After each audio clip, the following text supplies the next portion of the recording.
తెలుగు సంబరాల తీయదనం అలనాటి రుచుల సరికొత్త రూపం పరంపర స్వీట్స్.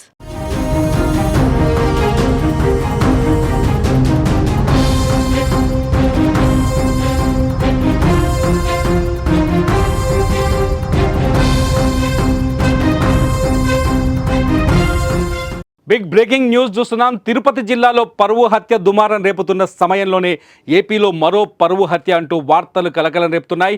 చిత్తూరు జిల్లాలో ప్రేమించి పెళ్లి చేసుకున్న యువతి భర్త నుంచి పుట్టింటికి వెళ్ళగా అనుమానాస్పద స్థితిలో మృతి చెందడం చర్చనీయాంశమైంది. ఆమె కుటుంబ సభ్యులే నమ్మించి పిలిపించి చంపేశారని భర్త ఆరోపించడం సంచలనం సృష్టిస్తోంది.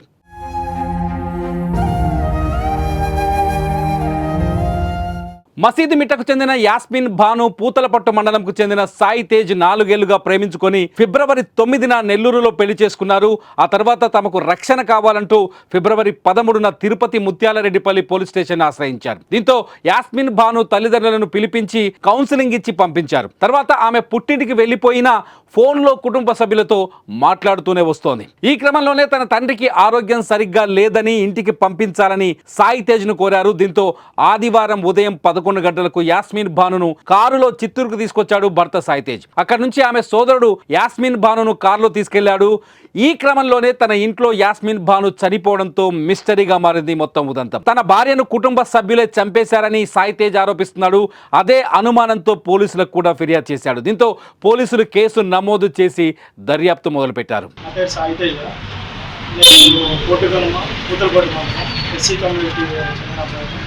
అమ్మాయి పేరు వచ్చి షేక్ యాస్మిన్ భాను.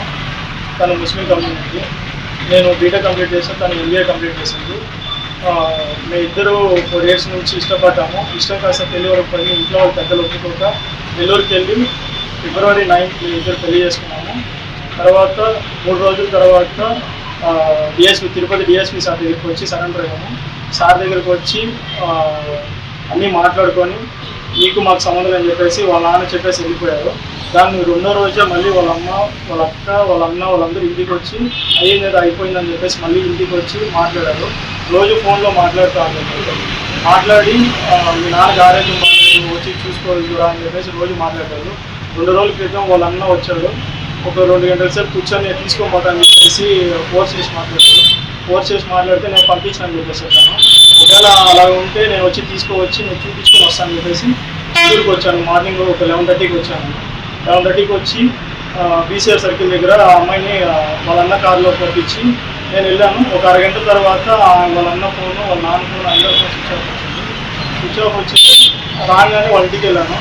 వాళ్ళ ఇంటికి వెళ్ళేసి అడగగానే వాళ్ళ అక్క వచ్చి గవర్నమెంట్ హాస్పిటల్లో ఉంది, వెళ్ళి చూసుకోకపోని చెప్పి చెప్పారు. మేము అప్పటికప్పుడు గవర్నమెంట్ హాస్పిటల్కి వెళ్ళగానే అక్కడ ఎవరు లేరు. ఎవరో మార్నింగ్ హ్యాంగింగ్ కేసు వచ్చింది వెళ్ళిపోయారని చెప్పి చెప్పారు. తర్వాత మళ్ళీ వాళ్ళ ఇంట్లో వాళ్ళకి కాల్ చేసి వాళ్ళు సరిగ్గా రెస్పాండ్ అవ్వలేదు. మళ్ళీ ఏదో చులకనగా మాట్లాడారు. వెళ్ళి మార్చిలో పడింది, వెళ్ళి తీసుకొని చేసుకున్నారు. మళ్ళీ ఆ తర్వాత మార్చి దగ్గరికి వెళ్ళేసరికి ఆ అమ్మాయి ఫోటో చూపించేసరికి ఆ అమ్మాయి మార్నింగ్ చనిపోయింది, మార్చిలో ఉండాలని చెప్పేసి చెప్పారు. దాని తర్వాత ఇంకో మాది డిఎస్పీ సార్ దగ్గర మాట్లాడాను కాబట్టి డిఎస్పీ సార్ దగ్గరికి వెళ్ళగానే చిత్తూరు సిఐ గారు, ఎస్ఐ గారు వీళ్ళంతా ఫోన్ చేసి మాట్లాడారు. నాకు వచ్చి మాట్లాడండి ఏమైందని చెప్పమని